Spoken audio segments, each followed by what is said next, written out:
Hey, Rick Salmon here. Thank you so much for joining me for my mini presentation called An Adventure is Misery and Discomfort Relived in the Safety of Reminiscence. And you're going to find out why I call it that in just a couple of minutes. Now, a few years ago I went to Antarctica. I fell in love with the blue ice. I fell in love with the wildlife. I fell in love with being at the bottom of the planet. I mean, how cool. So when I left Antarctica, I said, someday I have to go back. I just have to go back. So last December, I went back. Now, this trip was a relatively short trip. It's a 12-day trip. You spend 3 days going, 3 days returning, so you really only have 6 days of shooting. So you really have to maximize your time. So we leave Ushuaia, the bottommost city on the planet. We start heading off to the Antarctic Peninsula. I mean, the excitement on the boat was just incredible. The skies were blue, the sea was blue, the seas were calm. It can be very rough there. So we're on this icebreaker and we're cruising through the ice, and the sound of the ice hitting the hull was just incredible. The skies were great, as I said, and the water was calm. This is pancake ice. You're looking at what's called pancake ice. Everyone's on the bow of the ship. We spot our first emperor penguin. This was specifically an emperor penguin trip. Everyone's out there with their binoculars, with their long lenses. Everyone's on the bow of the boat. Well, I took that shot, but one of my tips is always look back. So I went to the stern and I took this shot. It shows the icebreaker breaking through the ice and the path that this huge ship is creating.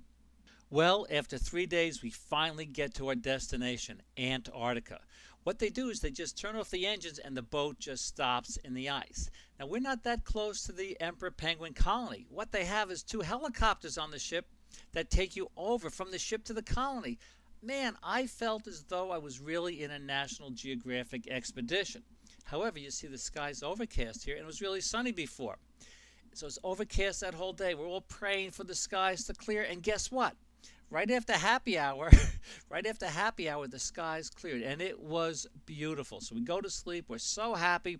We wake up the next day, day 1, and the sky's overcast.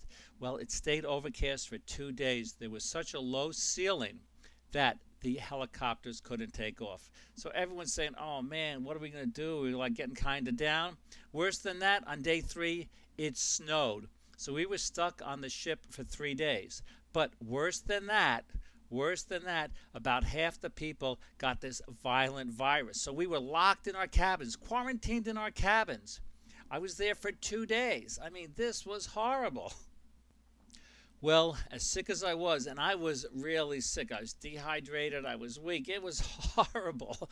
I finally was allowed out of my cabin. The quarantine was off. I got off the ship, went down the gangway, and we just walked around the ship. We took some shots of the ship. There were some penguins around. Some people got some okay shots. This is a shot of our ship.